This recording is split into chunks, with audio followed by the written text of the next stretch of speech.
सनातन धर्म में तृतीया तिथि बहुत महत्वपूर्ण मानी गई है। तृतीया तिथि अर्थात तीज का पर्व। तो जैसे कि कई स्थानों पर हरियाली तीज मनाई जाती है, उसी प्रकार से कई स्थान ऐसे हैं जहां पर हरितालिका तीज मनाई जाती है। हरियाली तीज सावन मास के शुक्ल पक्ष में आती है और हरितालिका तीज का व्रत किया जाता है भाद्रपद मास के शुक्ल पक्ष की तृतीया तिथि को।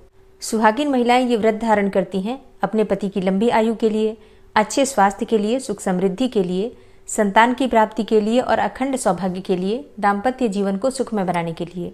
इस व्रत को निर्जल धारण करके शिव और पार्वती की पूजा करती हैं और उनसे अपने अखंड सौभाग्य के लिए प्रार्थना करती हैं। इसी प्रकार से ये व्रत कुंवारी कन्याएं भी धारण करती हैं। मन चाहे जीवन साथी की कामना से या फिर शीघ्र विवाह की कामना से, योग्य जीवन साथी की कामना से ये व्रत कुंवारी कन्याएं भी धारण कर सकती हैं। जैसे कि इस व्रत की कथा के अनुसार माता पार्वती ने इस व्रत को धारण किया था भगवान भोलेनाथ को पति के स्वरूप में प्राप्त करने के लिए, और उनकी तपस्या से भगवान भोलेनाथ प्रसन्न हुए और फिर माता पार्वती ने भगवान शिव को पति के रूप में प्राप्त किया। इसी प्रकार से कुंवारी कन्याएं भी भगवान भोलेनाथ से सच्चे मन से प्रार्थना कर सकती हैं, जिससे कि उनका आने वाला दाम्पत्य जीवन सुखमय हो। ठीक है, तो ये व्रत कुंवारी कन्याएं भी धारण करती हैं और सुहागिन महिलाएं भी धारण करती हैं। तो आज की वीडियो में आप जानेंगे कि हरितालिका तीज साल 2024 में कब है, तृतीया तिथि कब प्रारंभ हो रही है, कब समाप्त हो रही है, व्रत हमें कब धारण करना है और पारण करने का यानी कि व्रत खोलने का शुभ मुहूर्त क्या है, और हरितालिका तीज के दिन माता पार्वती और भगवान भोलेनाथ की पूजा किस प्रकार से करनी चाहिए। कई भक्त हैं जो कहते हैं कि क्या हम पहली बार ये व्रत प्रारंभ कर सकते हैं। तो आज की वीडियो में आपके कई सारे प्रश्नों के उत्तर मिलने वाले हैं हरितालिका तीज व्रत से संबंधित, इसलिए आज की वीडियो को पूरा जरूर देखिए और अगर वीडियो अच्छी लगे तो इसे लाइक भी जरूर कीजिए, क्योंकि आपके लाइक्स, आपके कमेंट्स मेरे लिए बहुत महत्वपूर्ण होते हैं।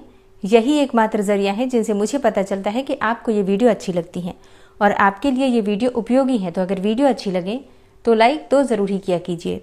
दोस्तों, हरितालिका तीज का व्रत बहुत कठोर व्रतों में से एक व्रत होता है। जैसे कि हम जीवित पुत्रिका का व्रत करते हैं, या फिर हरितालिका तीज का व्रत होता है, करवा चौथ का व्रत होता है, या फिर छठ का व्रत होता है।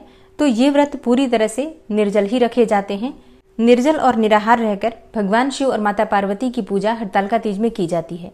तो अगर आप कुंवारी कन्या हैं या फिर सौभाग्यवती हैं, दोनों ही प्रकार से व्रत का नियम एक ही होता है। बिल्कुल निर्जल और निराहार रहकर ही ये व्रत किया जाता है। किसी भी प्रकार से इस व्रत में जल का सेवन नहीं करते हैं।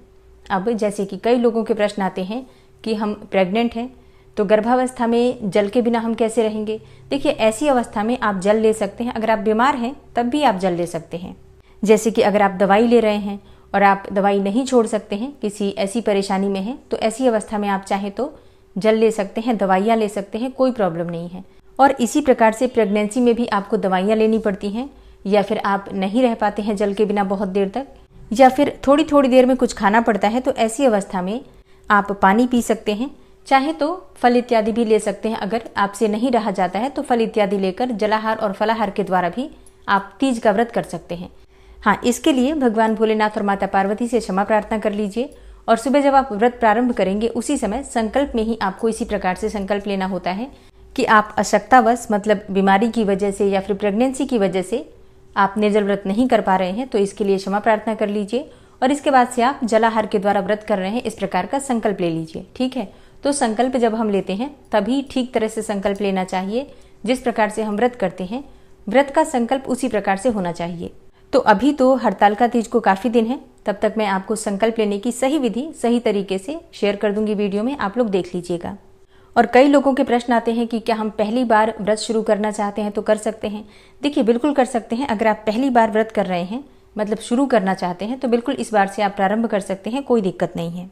कई भक्तों के प्रश्न है कि वही समय हमारी पीरियड्स का होगा तो हम कैसे व्रत करेंगे।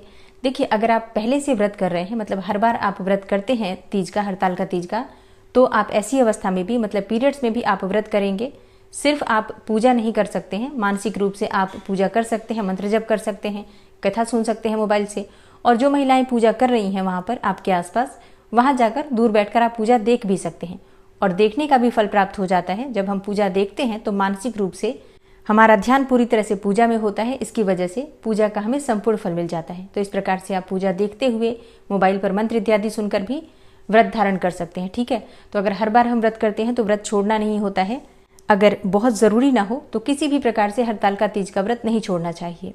अब जैसे कि कई लोगों के प्रश्न आते हैं कि हमने किसी कारणवश कभी व्रत छोड़ दिया है तो क्या हम दोबारा शुरू कर सकते हैं। जी हाँ, बिल्कुल कर सकते हैं। अगर आपने कभी भी किसी कारणवश, जैसे कि अगर आप बीमार हो और तब छूट गया हो, या फिर कई बार सर्जरी होती है उस समय में छूट जाता है, या कई लोग प्रेगनेंसी में छोड़ देते हैं, या फिर सूतक पातक किसी कारणवश अगर आपका हरतालिका तीज का व्रत छूट गया है तो आप दोबारा से शुरू कर सकते हैं, कोई दिक्कत नहीं है। और जो लोग ये व्रत पहली बार प्रारंभ करते हैं तो अपने परिवार के नियम, जो भी परंपरा है आपके परिवार की, उसके अनुसार ही आपको व्रत प्रारंभ करना है। क्योंकि देखिए, क्षेत्र विशेष के आधार पर थोड़ी थोड़ी दूर पर भी आपको नियम बदले हुए दिखाई देते हैं। जैसे कई स्थानों पर कोई कार्य होता है, कई स्थानों पर वही कार्य नहीं किया जाता है। तो आप जब व्रत प्रारंभ करते हैं तो सबसे पहले अपने बड़े बुजुर्गों से पूछ लीजिए, मतलब सासू माँ से पूछ लीजिए, और इसके बाद से आप व्रत कीजिए। जिस भी प्रकार से आपके ससुराल में व्रत किया जाता है, हरतालिका तीज का व्रत उसी प्रकार से आपको करना चाहिए, चाहे आप कहीं भी रहते हो। मतलब अगर आप घर से दूर भी हैं, ससुराल से बहुत दूर भी रहते हैं, तब भी आपको नियम पालन वही करना होता है जो आपकी ससुराल में होता है। तो आपको इस बात का ध्यान रखना है कि जब भी आप कोई नया व्रत प्रारंभ करते हैं तो सबसे पहले अपने परिवार में अपने सास ससुर से पूछकर, और फिर जैसा वो बताते हैं, जिस प्रकार से बताते हैं, उसी प्रकार से सभी नियम पालन हमें करना होता है। ठीक है, तो इस बात का आपको ध्यान रखना है। अब देखिए, अगर आप पहली बार व्रत करते हैं तो संकल्प लेना अत्यंत आवश्यक है। मतलब देखिए, हमारे यहाँ ऐसा होता है कि जब हम पहली बार व्रत शुरू करते हैं शादी के बाद, तो पंडित जी आते हैं, पुरोहित आते हैं, और फिर वो संकल्प करवाते हैं, विधि विधान से पूजा करवाते हैं। तो इस प्रकार से पहली बार का जो व्रत होता है, पंडित जी के द्वारा संकल्प करवा के फिर करवाया जाता है। हर बार नहीं करवाना होता है पंडित जी से संकल्प, लेकिन पहली बार करवाया जाता है। अब ये नियम हर जगह नहीं होता है। कई स्थानों पर बिना पंडित के भी स्वयं से ही संकल्प लेकर और व्रत शुरू कर दिया जाता है। तो आप ये जरूर ध्यान रखिए कि आपके यहाँ किस प्रकार से व्रत होता है। अच्छा, एक और प्रश्न आता है कि अगर हम पहली बार हरतालिका तीज का व्रत करते हैं तो कहाँ से शुरू करें, मायके से या फिर ससुराल से? तो देखिए, ये व्रत आप कहीं से भी कर सकते हैं शुरू। मतलब मायके में है तो मायके से कर लीजिए शुरू, अगर ससुराल में है तो ससुराल से कर सकते हैं। तो मतलब इसमें कोई भेद नहीं होता है, आप जहाँ पर भी हैं, अगर आपकी शादी हो जाती है तो आप पहली बार तीज का व्रत, हरतालिका तीज का व्रत शुरू कर देते हैं वहीं से ही। ठीक है। अच्छा, कई स्थानों के नियम भी होते हैं। जैसे कई परिवारों में होता है कि मायके में जाकर ही ये व्रत शुरू करना है, कई स्थानों में ससुराल से किए जाते हैं। तो अगर इस प्रकार के नियम हैं तो ये तो आपको अपने परिवार से पूछकर, देखकर ही पता चलेगा। ठीक है, तो जैसा वो लोग कहते हैं आप उसके अनुसार ही करेंगे। इस बात का आपको ध्यान रखना है कि जैसा हमारे परिवार में नियम है, रीति रिवाज है, उसी का पालन हमें इन पारंपरिक त्योहारों में करना चाहिए। चाहे हम जीवित पुत्रिका का व्रत करते हैं या फिर हरतालिका तीज का करते हैं, जैसा हमारे परिवार की परंपरा होती है हम उसी के नियम का पालन करते हैं। और अब जानते हैं कि हरतालिका तीज साल 2024 में कब है, तृतीया तिथि कब प्रारंभ हो रही है, कब समाप्त हो रही है। तो देखिए, हिंदू पंचांग के अनुसार भाद्रपद मास के शुक्ल पक्ष की तृतीया तिथि प्रारंभ हो रही है 5 सितंबर को दोपहर में 12:21 पर, और तृतीया तिथि का समापन होगा 6 सितंबर को दोपहर में 3:01 पर। तो सूर्योदय कालीन तिथि के अनुसार हरतालिका तीज का पर्व मनाया जाएगा 6 सितंबर 2024 और दिन होगा शुक्रवार का। तो हरतालिका तीज का व्रत रखा जाएगा 6 सितंबर 2024 शुक्रवार के दिन। एक दिन पहले नहाई खाई होता है, तो 5 सितंबर 2024 गुरुवार के दिन नहाई खाई का दिन होगा, जिसमें कि आप बाल धोएंगे और शुद्ध और सात्विक भोजन लेंगे। फिर 6 सितंबर को व्रत धारण करेंगे और 7 सितंबर को व्रत का पारण करेंगे। बात करें पूजा के शुभ मुहूर्त की, तो देखिए, हरतालिका तीज में 6 सितंबर 2024 को पूजा का शुभ मुहूर्त आपको प्राप्त होगा सुबह 5:54 से सुबह 7:32 तक। ये सुबह की पूजा का शुभ मुहूर्त है। सुबह की पूजा में हम संकल्प लेते हैं, भगवान शिव और माता पार्वती की पंचोपचार विधि से पूजा करते हैं। और हरतालिका तीज की जो विशेष पूजा होती है शाम को होती है, प्रदोष काल में होती है। तो शाम की पूजा का शुभ मुहूर्त आपको प्राप्त हो रहा है शाम को 6:53 से रात्रि 8:16 तक। ये सबसे शुभ मुहूर्त है। शाम की पूजा में मिट्टी के शिवलिंग बनाए जाते हैं, मिट्टी की ही मूर्ति माता पार्वती की बनाई जाती है, और फिर विधि विधान से भगवान शिव की, माता पार्वती की और गणपति की पूजा की जाती है और उनसे अखंड सौभाग्य के लिए प्रार्थना की जाती है। और अगर कुमारी कन्याएं इस व्रत को धारण करती हैं तो अपने मन चाहे जीवन साथी की कामना के लिए और सुखी दाम्पत्य जीवन के लिए प्रार्थना करती हैं, योग्य वर की कामना के लिए प्रार्थना करती हैं। ठीक है, तो अपनी कामना के अनुसार आप सुहागिन हैं या कुमारी कन्या हैं, इस व्रत को धारण कर सकते हैं।